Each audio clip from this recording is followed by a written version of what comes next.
Welcome from NZCIS and ISCAST. So we're very happy tonight to have Dr. Philip Fountain. He is the Program Director of Religious Studies at Te Herenga Waka, Victoria University of Wellington. He has published extensively on the intersections between religion and humanitarianism development. His books include The Mission of Development, Religion and Technopolitics in Asia, and the forthcoming The Service of Faith, an ethnography of Mennonites and development. He was previously a senior research fellow at the Asia Research Institute, National University of Singapore. He received his PhD in anthropology from the Australian National University. So I'll just say a prayer and then I'll hand over to you, Phil. So let us pray. God, our Creator, when you speak, there is light and life. When you act, there is justice and love. Grant that your love may be present in our meeting, so that what we say and what we do may be filled with your Holy Spirit. Amen. Welcome, Phil. Thanks so much, Nicola. And thanks so much for making the time to be here. It's a pleasure to join you for this ISCAST NZCIS series on uncharted waters, Christian ethics in a rapidly changing world. My talk this evening is on humanitarian ethics and Christianity, histories of entanglement. And I plan to speak for around about 30 minutes, and I look forward to your questions, provocations, and disagreements in the second half of the session. So I approach the topic of ethics as an anthropologist and as a Christian. And I just wanted to say at the outset that this pairing is sometimes troubled and uncomfortable. But for me, it has also been life-giving and productive. My anthropology is the social or cultural variety. And in my scholarship, I seek to understand how human life is made habitable through qualitative methodologies, including interviews, archival and historical research, and participant observation. Some anthropologists consider the discipline to be a science. I am more used to anthropology being located within the social sciences and humanities. Regardless, I hope that my reflections today on humanitarian ethics and its entanglements with Christianity will explore themes you find interesting and I hope also worthwhile. Ethics is often thought, concerns questions of the good. Sometimes this is imagined as a philosophical enterprise in which scholars seek to articulate universal moral principles to guide behavior. This is the approach, for example, of Kantian ethics. As an anthropologist, I feel uncomfortable with this enthusiasm for abstraction. In seeking to rise above the messiness of human life, I think we can be in danger of losing humanity altogether. Instead, I view all ethical endeavors as culturally and historically situated. I therefore prefer to redirect the investigation of ethics into a how question. How are imaginations of the good enacted in practice? I'll just repeat that because I'll be returning to it again in the talk still to come. How are imaginations of the good enacted in practice? There are a few features about this question that I want to draw your attention to. First, answering this question necessarily involves being immersed into the messiness of human life, entangled, as all humanity is, in complex political, economic, social, technological, and theological relationships. Second, the question, how are imaginations of the good enacted in practice, is also one which acknowledges that articulating the most perfect and refined ethical system is not as important as the actual doing of ethics. The most pressing moral issue is about practices. A third thing about the question is that my how question calls for description. That is, the how question invites the telling of stories. Most of my research explores the relationship between religion and international development, including entanglements with humanitarianism. In my paper this evening, I want to explore these matters in two particular sites, one much more general than the other. The first involves tracing the contours of the emergence of practices of care for distant, suffering strangers. Essentially, I ask, how did Western humanitarianism come to be? I argue for the prominence of Christianity in this history, although I caution against viewing this history as an unambiguous ethical triumph. The second site relates to my ethnographic study of a Christian NGO, the Mennonite Central Committee, and its distribution of canned meat for relief. We'll get to that one second. So, first, to the history of Western humanitarianism. Over the past 15 years, there's been a growing critical awareness of the history of entanglements between religion and development. Rather than an exhaustive survey, which I think you'd probably find fairly dull, I want to here discuss the work of two particular scholars, both of whom I found really stimulating and provocative to think with.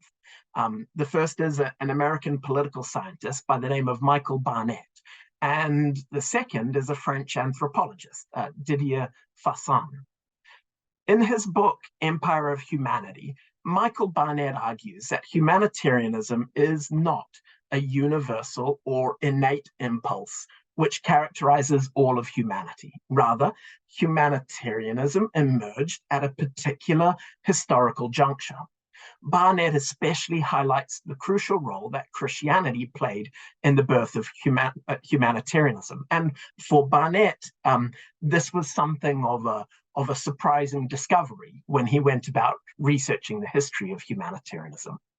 For Barnett, the Big Bang, and that's his term, which initiated the humanitarian revolution in moral sentiments, was the evangelical revivals in Europe from the late 18th century. During this period of religious reform, evangelicals were spurred by a desire to save souls, to combat vice, and to build a more perfect civilized society.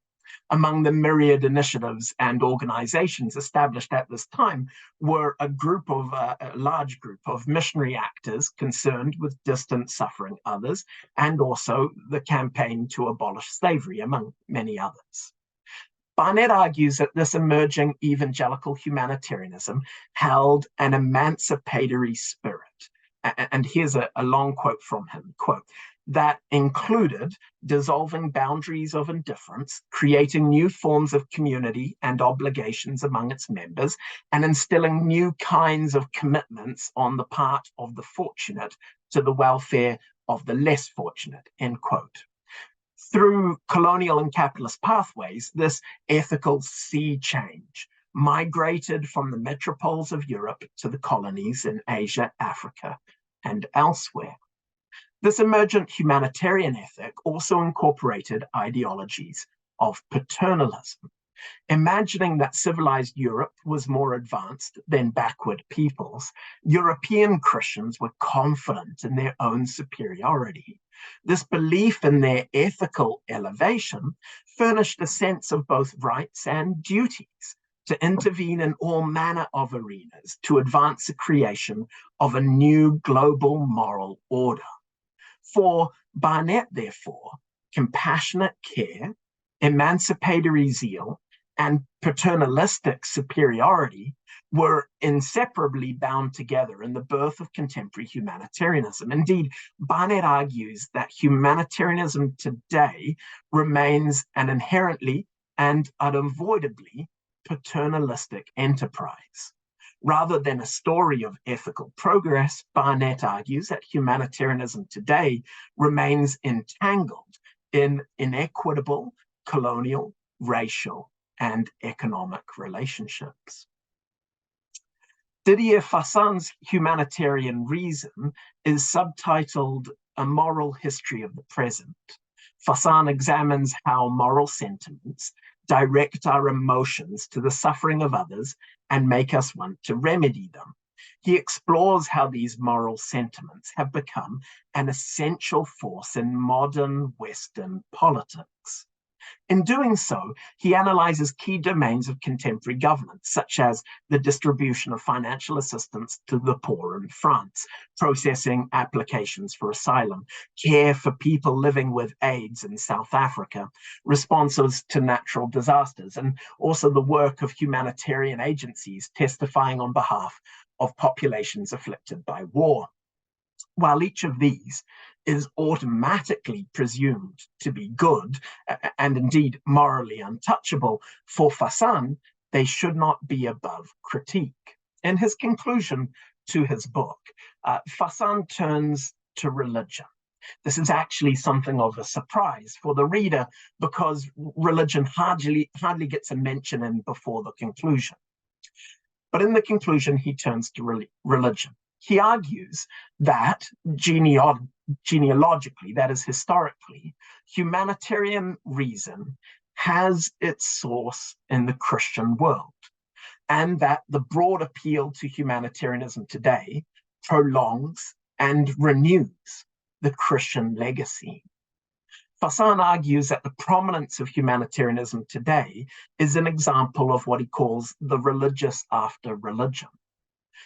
This is a quote from him. The contemporary presence of religion is most effectively manifested where it is least identifiable, where it becomes so self-evident that we do not even recognize it for what it is anymore, end quote.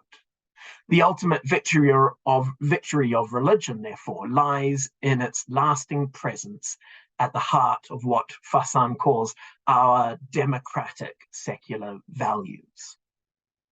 So Fassan points to two central features of contemporary Western humanitarianism, which he calls the politics of life and the politics of suffering.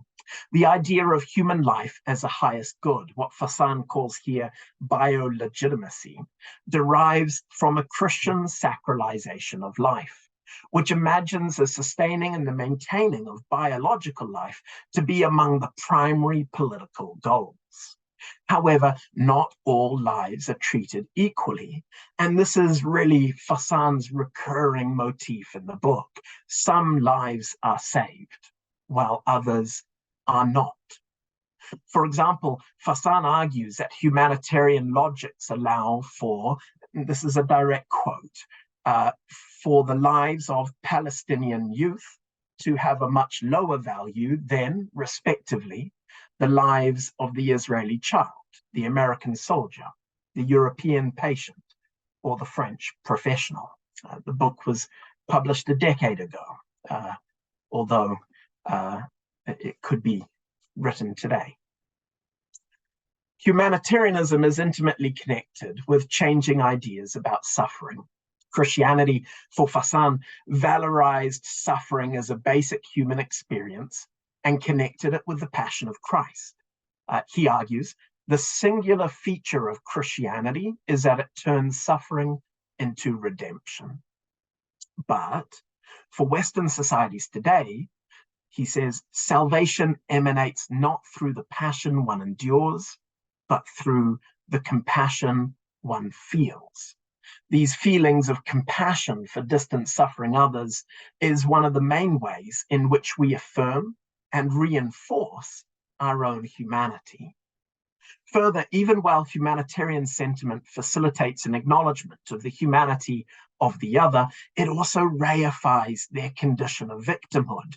It ignores their histories and their biographies. It mutes their words. Suffering others are often clustered together in a kind of amorphous, undifferentiated mass, whether this be in massive refugee camps, media images, or as political footballs in the stump speeches of politicians. Fassan, therefore, like Barnett, regards contemporary Western humanitarianism as profoundly indebted to Christianity. However, also like Barnett, this is for Fassan part of the problem. Western humanitarianism today, in all of its guises, whether in faith-based organizations or secular NGOs, or as practiced by Western governments and multilateral agencies, in all of its guises, this Western humanitarianism continues to adhere a Christian history, which is also simultaneously a history of colonialism, a history of violence, a history of racism, and a history of economic inequality. Some years ago, I organized a conference in the United Kingdom which brought theologians and anthropologists together into conversation with each other on issues of religion and development. The conference was actually a lot of fun, but it was also pretty awkward. The anthropologists and the theologians talked right past each other. It was as if they were not talking at all about the same topic or in the same room. What particularly struck me was how the theologians that presented that day were so thoroughly committed to sacralizing Christian humanitarianism and development. Was, if I can say, hard to differentiate the substance of their talks from the admittedly more glossy and rather less long-winded advertising distributed by Christian NGOs. Christian humanitarianism was imagined by these theologians as unquestionably good and unproblematic. The theologians expressed little to no sense on that day that humanitarianism might be construed as a morally ambiguous or problematic enterprise.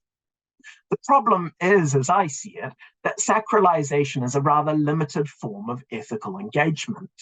While there are things that can and should be celebrated, our celebrations need, I think, to be accompanied by both confession and critique. Priestly affirmation and prophetic criticism make for uncomfortable, but also absolutely necessary companions. To respond to my opening question, how are imaginations of the good enacted in practice? Barnett's and Fassan's work points us to consider the following. First, imaginations of the good of humanitarianism, even in apparently secular guise, are deeply shaped by a distinct Christian history. By extension, an investigation into all manner of contemporary Western ethical projects can be seen also as engaging in the study of the legacies of Christianity. Second, it is necessary to think about this Christian legacy critically, and thereby avoid assuming that the story is one of moral triumph. Third, the practice of humanitarianism today is enmeshed in the political and economic inequalities that shape our world. Any serious analysis of humanitarian ethics must wrestle with the moral ambiguities of humanitarian practice. I want to now turn to a very, very different example, which I nevertheless hope will help illuminate some of the ethical challenges related to this investigation of Christian humanitarianism. A few weeks ago, I sent off the revised manuscript of my forthcoming monograph to my publisher. It felt both very joyous and celebratory to click send. It also felt like something of a loss, almost as a bit of a death. This has been a project I've been carrying for years, and to click send was, in some ways, to let go. It was a surprisingly complex emotion. The book is entitled The Service of Faith, and it is an ethnography of the Mennonite Central Committee, or MCC, and I'll use the acronym from here on forward. MCC is a North American Christian NGO in the Anabaptist tradition, which carries out relief, development, and peace-building work in over 60 countries around the world. My study examined how MCC sought to translate Mennonite theologies of humanitarian service into the context of Indonesia, predominantly Muslim in Indonesia. It is a study of the practices of Mennonite theology and ethics. I want to briefly narrate a story about one of MCC's humanitarian activities, the production and the distribution of canned meat for relief. MCC has been shipping canned meat around the world since the 1940s. Meat canning began when rural American and Canadian Mennonites sought to find ways to provide nutrition to poor and suffering communities around the world. Being fairly practical sorts of farming type people, some Mennonites invented a mobile canner, which could be transported around the Mennonite heartlands, places like Kansas, Ohio, Ontario, Manitoba. The MCC mobile canner relies almost entirely on volunteer labor from Mennonite communities who gather together in support of the operation. In the early decades, the meat for the canner came mostly from cattle on Mennonite farms. Following the mad cow disease crisis in the early 2000s, the canner switched over to turkey. The canning process involves simple but ingenious heating and sealing techniques, which allow the cans to be stored and then safely transported for distribution. In early 2007, an MCC staff member in the United States initiated plans to ship cans to the Indonesian province of Aceh, which had been devastated by the massive December 2004 Indian Ocean earthquake and tsunami. The MCC's job, this MCC's job, involved locating destinations for canned meat shipments. The production of the cans takes place on an annual cycle, propelled by dynamics that are almost entirely divorced from the needs of any specific recipient community. The MCC staff member's task was to dissolve this generic needy other and replace it with specific consumers in actual places. To do this, the canned meat had to navigate its way through the convoluted politics of access. Given that it was over 2 years after the tsunami, we're talking about 2007, 2 years after the tsunami had devastated the coastlines of Sumatra, MCC staff in Indonesia were dubious about whether the distribution of canned meat was really an appropriate intervention at that time. The emergency phase of disaster relief was well and truly over, and so distributing food supplies was no longer seen as a high priority. Some thought that long-term initiatives, such as offering training in sustainable agriculture, would better facilitate durable food security than dispensing large quantities of chunked turkey. But the US-based MCC was persistent. And so Indonesia-based MCCs sought meetings with the appropriate Indonesian government officials to try to arrange a shipment. These discussions met a proverbial brick wall. The label's explicit Christianity. Chris, at this point, can you toss up the label for us? This is an actual image of the label. I'm quite proud of it, actually. I had to have it sent to me in New Zealand some years ago. But the label's explicit Christianity, and as you can see, it has it boldly adorned there the proclamation in the name of Christ, was a significant part of the officials' disinterest, if not distaste, in importing MCC canned meat. The population in Aceh is almost entirely Muslim, and it has a reputation of being an especially pious region, a fact that is acknowledged in the common slogan that Aceh is the veranda of Mecca. Indeed, following the tsunami disaster, Aceh experienced a significant growth in the movement to implement Islamic law in the province, reflecting new political, ethical, and legal ambitions to make the province increasingly Muslim. Government officials and community leaders were consequently very sensitive to charges of Christian evangelism, and anxieties were widespread that Christian missionaries would use the disaster as an opening to make incursions.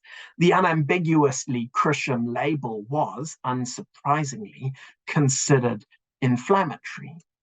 Government officials were also concerned with the fact that the meat was not halal. Indeed, that mobile canner is occasionally used to also can pork meat.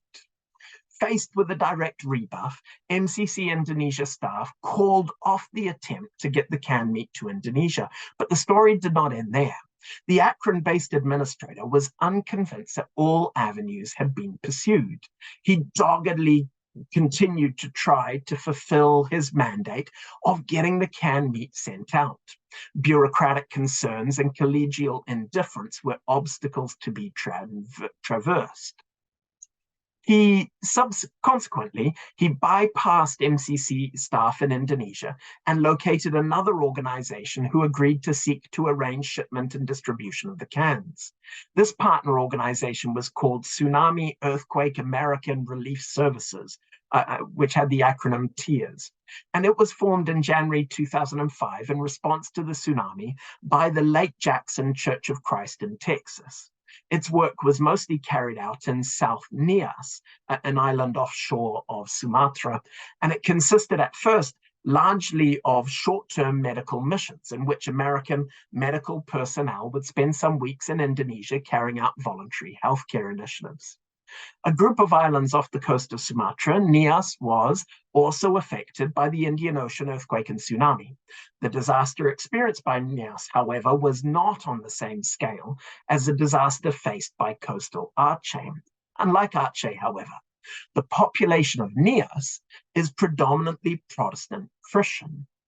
This TEARS organization somehow arranged to have the cans pass through Indonesian customs. This was allowed, I think, on the basis that the cans would only be distributed in Christian Nias.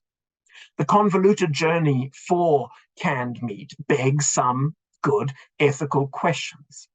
One such question is this: why did MCC not simply remove or change the canned meat label in order to make it more amenable for Muslims in Aceh and Indonesia? In fact, the solution of removing the labels had already been adopted by one of MCC's partners in Iraq. Gifted large quantities of Mennonite canned meat, but viewing the label's explicit Christianity as inflammatory, the partner simply tore the label off and then distributed the cans to those who wanted it. However, this was not considered a general or an especially tidy solution. Acknowledging the label was a problem, MCC workers in the US had been trying to change the language on the label for some years, but they had not succeeded in doing so. Their challenge was that the vast majority of meat canning volunteers in the US and Canada saw the label as unchangeable. I was told as such when I met with an organizer of meat canning in Virginia. If MCC changes the label, he said, the whole of Virginia stops canning tomorrow. The problem of MCC's label highlights an uncomfortable but important ethical matter. The canned meat was not exclusively and perhaps not even primarily for the imagined recipients. Instead, we need to consider that the givers, the North American volunteers, were a crucial beneficiary of this humanitarian project. Before we condemn this too quickly or discard this example as too idiosyncratic, I think it is important to remember that this dual-facing interaction, home and away, is far from unusual. Donors are always a primary recipient of the gifts given. The gift always has a return. NGOs work hard to keep donors happy so as to facilitate the ongoing flow of gifts, which can be directed to other needs. Let's return again to my initial question. How are imaginations of the good enacted in practice? I have 2 points.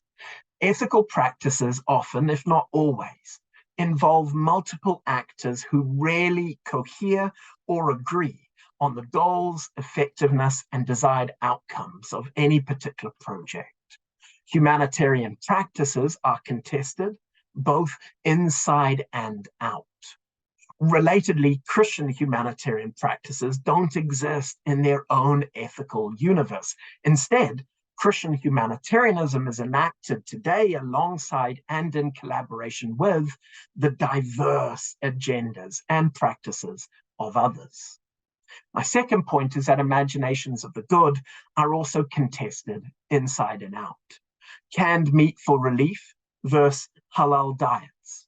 The needs of recipients versus the needs of volunteers. Achieving the good is not a matter of definitive success, whatever that may look like, but a willingness to engage in complex negotiations to seek outcomes which, to at least some extent, will benefit all parties. So, to a conclusion, In The Ethics of Everyday Life, Michael Banner argues that Christian ethicists have for too long imagined that their primary conversation partner has been the discipline of analytical philosophy. This, he argues, has resulted in a tendency to argue for general rules of moral behavior, abstracted from the sheer messiness of everyday life. Banner argues that this disciplinary conversation was a mistake. Rather than seeking to abstract ethics from lived experience, the task of the Christian ethicist is, for Banner, to seek to understand the conundrums, paradoxes, and challenges that are faced in a messy world of actual practice. In this task, Banner argues that the discipline of anthropology is a much better conversation partner for theology than analytical philosophy. It is admittedly rather self-serving, but I confess I think Banner is essentially correct. I don't think anthropology in itself provides ready-made solutions to our ethical problems, but it can help us reflect more critically on the kinds of ethical engagements we need. Ethical practice is about actual practices and everyday negotiations. Consequently, ethical formation matters more than rhetorical precision. Finally, and this is my last point, as an anthropologist, I find it impossible to think of a serious investigation of Western humanitarian ethics without also engaging with the moralities and the legacies of the Christian tradition, warts and all. Kia ora and thanks for listening. Thank you so much, Phil. That was very helpful. Now we're going to have questions. So maybe I'll start with a question. Phil, do you have an example of an NGO that has done this kind of anthropological work and before it does its humanitarian work and therefore does it in a slightly better way than the meat company? Oh, I quite like the meat canning example, actually. I think it's kind of delightful. And oh, it is. I'm just wondering if you had a good, one that worked as well. Well, I think it does work. Well, it works in some ways. But let me pull back. My sense is, for your initial question, my sense is that almost every humanitarian organization, I think, is kind of comparable with the state of most academics. Vastly overworked. Always the deadlines are zooming by long before you can get there. And under enormous pressure to try to make things work rather than get it all right. And that may be too critical, or it may be too generous. But I think that's kind of my impression from most humanitarian workers. If anyone works for a humanitarian agency, you're more than welcome to pipe in and correct me, but I suspect that's the case. Oh, yes, Bronwyn's got a question. Yes. Yeah. Hi, I have a question, fellow anthropologist. Kia ora. I was interested in what you were saying at the start about framing this in terms of imaginaries of good. Yeah, which I thought was interesting. And it tapped into my thinking about, a popular discussion in the anthropology of sort of anthropology as the suffering slot versus anthropologies of the good. And that debate in regards to, what do we do as anthropologists? Are we out there just to sort of look at the ways that people are suffering and getting things wrong and looking at the darkness in the world? Or is there also a place for anthropology in terms of looking at, okay, even in the mess and the darkness of this, where is something that is worth holding on to in terms of what makes this a positive social relationship? And I'm wondering, in this very messy world that you're working in, do you see a place for anthropologies of the good? Can we turn this into anything good, or is it really hard to do that? Kia ora, Bronwyn. Thanks so much for the question. You're referring to the kind of the provocation that Joel Robbins delivered around the suffering slot in the anthropology of the good. I want to think, I hope perhaps, that my study of Mennonites is an anthropology of the good. The question is, what do we do with the good when we find it? And one of the things that I was quite committed to, and I'm really open to being pushed back on this, but one of the things I was quite committed to was trying to find a narrative in between hagiography and demonization. So hagiography is really about a saint's life, and many hagiographical narratives really render some of the complexity down to the sacralization of the good. And I didn't see it as my task to go about patting anyone on the back or simply celebrating what was going on. And so I kind of erred away from hagiography. But then I also really didn't want to write another study that said, bloody Christians, look at how they've stuffed up again. It's just not interesting. Like it's genuinely really dull. And so there has to be a kind of space in between there. And I think for me, this is kind of when you encounter the good, what can we say about it that illuminates how it's done? And in many ways, I don't try to use the example of canned meat. It's peculiar and therefore fun for me, but I don't use it as an example to kind of tear down Mennonites. I genuinely think that the production of canned meat by Mennonites for, give or take, 70 years is this enormously compassionate moral enterprise that has engaged thousands of people in caring for distant suffering others rather than for themselves. And there's something, dare I say it, good about that. But it's not unambiguously good. And for me, this kind of I hope is not a tearing down of good projects, but a kind of relief. You don't have to be perfect to give it a go. A relief that even our most mistaken efforts can still kind of be good. And so that's kind of where I slot in. I guess I'm not 100% convinced that I have it all right there. But maybe that too is part of my approach. It's probably okay not to. Got a problem. Thank you. Robert, you've got a question. I would be interested in your impressions or experiences of the Catholic Caritas Internationalis network in the light of your anthropological perspective. Thank you. Oh, kia ora, Robert. I've only had a number of casual and entirely enjoyable interactions with Caritas over the years. I have not done a sustained ethnography of Caritas, and I've never actually read one.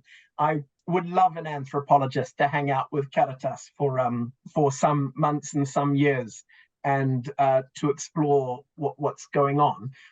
My sense is that Caritas is embedded within a large Catholic, transnational Catholic institutional apparatus, and it therefore has a range of things which a number of Protestant NGOs, particularly the non-denominationally aligned NGOs, don't have.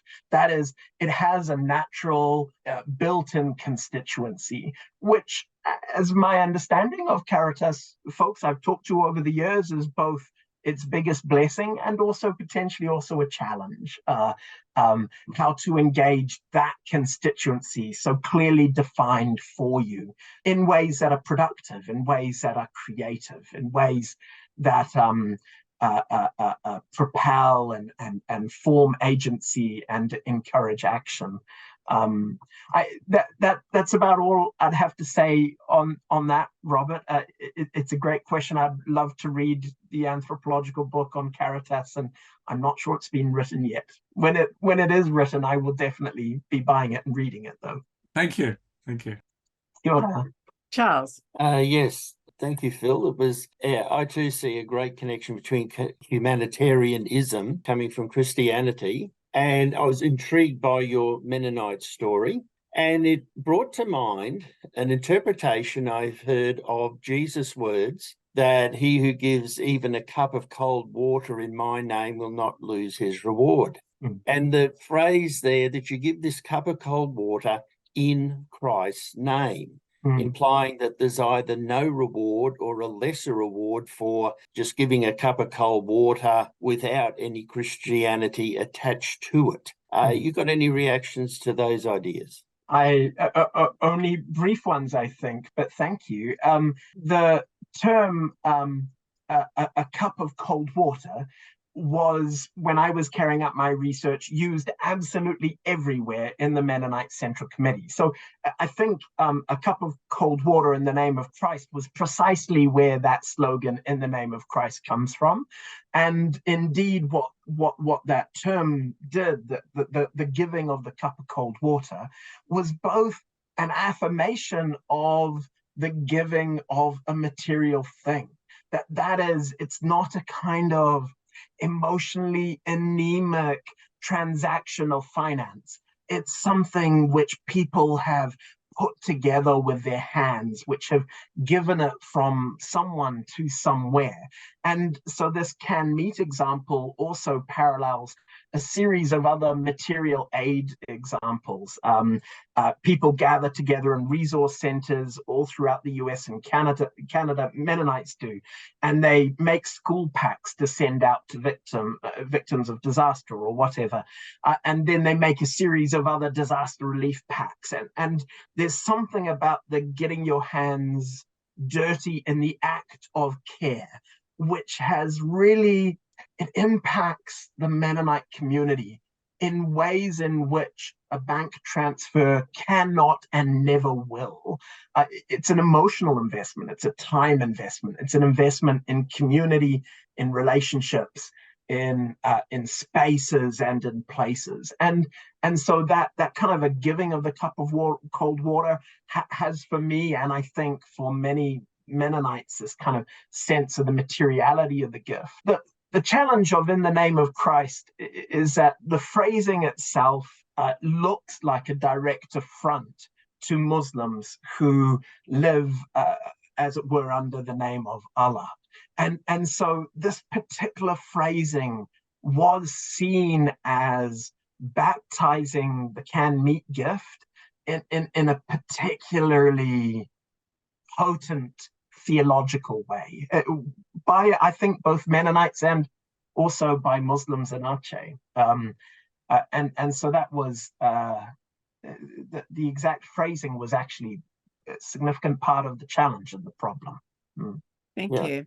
Ruth. I have a small example. I don't want to undermine the significance of the evangelicals, but some years back, I was looking at psychiatric hospitals or hospitals for the insane in the late 18th century. And it was the Quakers and the French revolutionaries were the first. The French revolutionaries said, man is born free. So they took the chains off. And the Quakers in the north of England were similarly engaged. So it's broader, while not wanting to undermine what the emphases that you've already given. It's just a small example. No, thank you. And it's a terrific example. In fact, when thinking about preparing this, I was thinking about the 5 or 6 or 7 other books that I've recently engaged with that talk about this kind of early history of humanitarianism and development. And Quakers are absolutely everywhere. You really can't explore that long history of humanitarianism without engaging with Quaker activism in both Europe and the UK and also in the United States. And indeed, right at the forefront of the abolition movement, absolutely at the forefront of the construction of a whole series of really prominent organizations. Amnesty International had early Quaker involvement, Oxfam, early Quaker involvement, and none of that is a surprise. Certainly, there was this powerful activist orientation among dissenting Quaker communities and nonconformist in ways that really saw this kind of extraordinarily fertile space for reimagining political activism. Absolutely. I could have also gone to, so Peter Stamatov has written a history on the origins of global humanitarianism, in which he traces back the origins also to early Catholic mendicant groups and their engagement in the Iberian empires in the Americas, and their awkward location vis-a-vis kind of Spanish and Portuguese royalty, and also with the colonizing armies and the merchants that they were with, because they had responsibility for indigenous souls, and this placed them at a kind of collision course, I think, with the colonizing enterprise. Barnett uses the word evangelical. I have no idea what that word means anymore, and I'm not sure it's actually the most productive term that could be used for either his examples or others. What I do think he probably thought, though, was that evangelical does inhere within it a kind of an evangelizing ethos, and I do think that evangelizing ethos was extraordinarily influential in the birth of humanitarianism. And that was not just by so-called evangelicals, but by a whole range of Protestant and Catholic and other groups. The evangelizing ethos essentially allows a distant suffering other to be potentially part of you. That is, these gaps of cultural, economic, political, huge separations, they are bridgeable. And that potentiality of bridgeability, the possibility of conversion binding me and you together in ways of enormous intimacy and belonging, that this was a possibility of really imagining a global humanity, more so than I think any other frame, theology, or engagement. There we go, a little provocation, but I'm sticking with it. Yeah, no, that's very interesting, because to think that another person can be converted implies that they also are human. It does imply they're human. It also implies that they are you. However, conversion, seeing someone as potential convert, also means that they are not you. And so there is a kind of complex potentiality to it, which is not always realized. And yet I continue to think contemporary development in humanitarianism builds upon this sense of a psychic unity of humanity, which is absolutely embedded and derives from a kind of missionary impulse. Thank you. Kia ora. Thank you, Ruth. Thank you. Graham, can you give your question, please? Philip, a general remark followed by a particular one. Thank you very much indeed. That's part of the general remark. I'm one trained in analytic philosophy, so I'm trying not to be too provoked by your parting words, but in the spirit of Catholic small c diplomacy, may I suggest that we need both disciplines. The analytic philosophers aren't too bad at clarifying principles and so on. We need that done. But the anthropologists need to show us the sorts of things analytic philosophers don't see about the particular situations in which we need to be enacting the good in practice, as you put it. So we need the anthropologists to help us, and it needs to be a properly diplomatic Catholic discussion with all these voices involved. I hope you appreciate my meeting you halfway in that spirit of fraternity. That's the general remark. The particular one is, I thought Charles was spot on to say that the question of in Christ's name applies very particularly to that Mennonite story. When you were telling me about the story, it sounded as if you were saying that the people were realizing that the Mennonite workers back in Virginia and elsewhere, and the donors of these goods, were going to be benefiting from it, and their needs had to be addressed just as much as the prospective recipients of the meat. And I thought, look, I know how donors can benefit from doing good, but I didn't think that really captured what was going on here. And I think Charles is right to say that it's a somewhat different category we need. What those donors are worried about is whether they're being allowed to do it in the name of Christ or not. Take a more extreme example. Suppose that the people in Arche were explicit Satan worshippers, and they said, we'll accept this meat, thank you very much, we're happy to have the meat, so long as we relabel the cans, Satan is Lord, and we accept all gifts in his name and under his rule. Now, the Mennonites would be quite rightly troubled by that, and quite rightly saying, hang on, we're not sure of this transaction at all. And it's not that they're not benefiting from the transaction, it's because of something else. And we need a different category for that. How do you respond to that? Graham, just briefly on your first point, I applaud your Christian charity and Catholicity as unambiguously good, and I greatly appreciate it. You met me more than halfway, and that's very generous of you. I'm glad you responded to my provocation. It did cross my mind at one point while preparing for this talk that there may be an analytic philosopher somewhere in the Zoom room. And I got to say, the thought that I might be poking around actually was urging me on to go ahead and be provocative. And so I'm delighted you respond. I couldn't agree more. Analytical philosophy is an absolutely necessary discipline. I want it in the university, and I want it part of the conversation. Even if I would sometimes wish theologians paid more attention to anthropologists than they do. Sure. And can I just break in on that point? I think we Christians have a better basis than anybody else for recognizing how important all the disciplines are and how they all are required to fit into the overall business of what the word philosophy used to mean, namely the pursuit of wisdom. But that's a side matter. Maybe not a side matter. I sit actually at home at the moment. It's 8:30 in the evening, but I work in a university which is currently going through a convulsive, deeply distressing restructuring process. This is the fourth major restructuring process I've gone through in 10 years of academic work, and I was sick of it after the first one. But actually up for grabs is that. Do the disciplines belong? Which ones belong? Who gets to choose what goes in there? And there is this kind of sense by which you belong only if you can make money.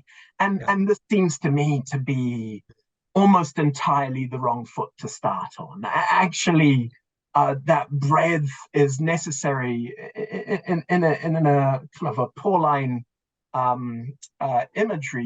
You've got to have the whole body operating and thriving in order to have a space for creative thinking. And so I don't take your comment at all as a distraction. I feel it existentially. I feel it. I couldn't agree more, and it's a huge topic, and we need a worldview which we can recover the sense of the university. Anyway, I just throw that out. Sure, kia ora, thank you. Your second comment was more specific and pointed, and I think I'm going to have a harder job answering it, but I'll blunder my way through it.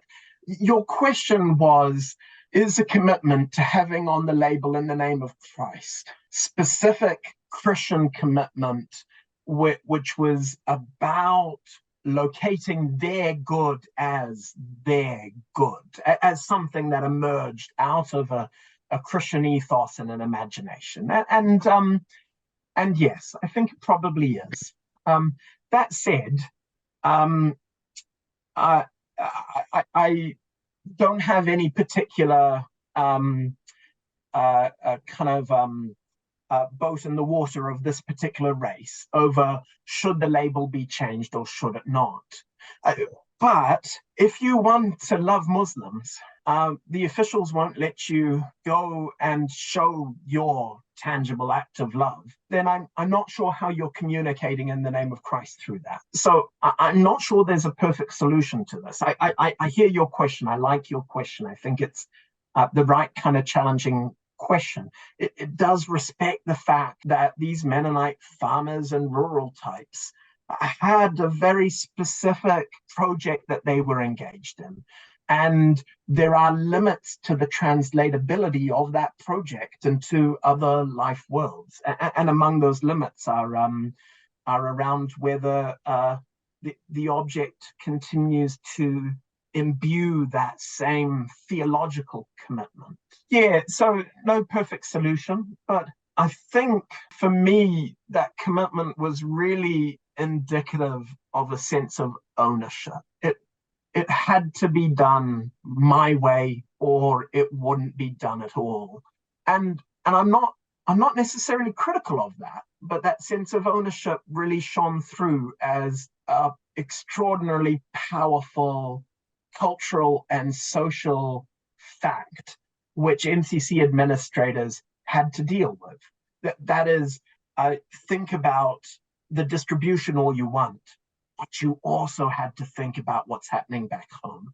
And that juggling of priorities and needs and values and theologies was an extraordinarily acrobatic display, which could only be held together with enormous levels of compassion for both sides and a genuine desire to make it work, coupled with, I think, and I hope I'm not being too critical here, coupled with a certain capacity to miscommunicate, to not let everyone know all of what was being invested or communicated at any one time, a certain bringing together and then a certain separating apart, which again was acrobatic and which I was in awe of, but a challenging one. I think I've successfully avoided your question, Graham.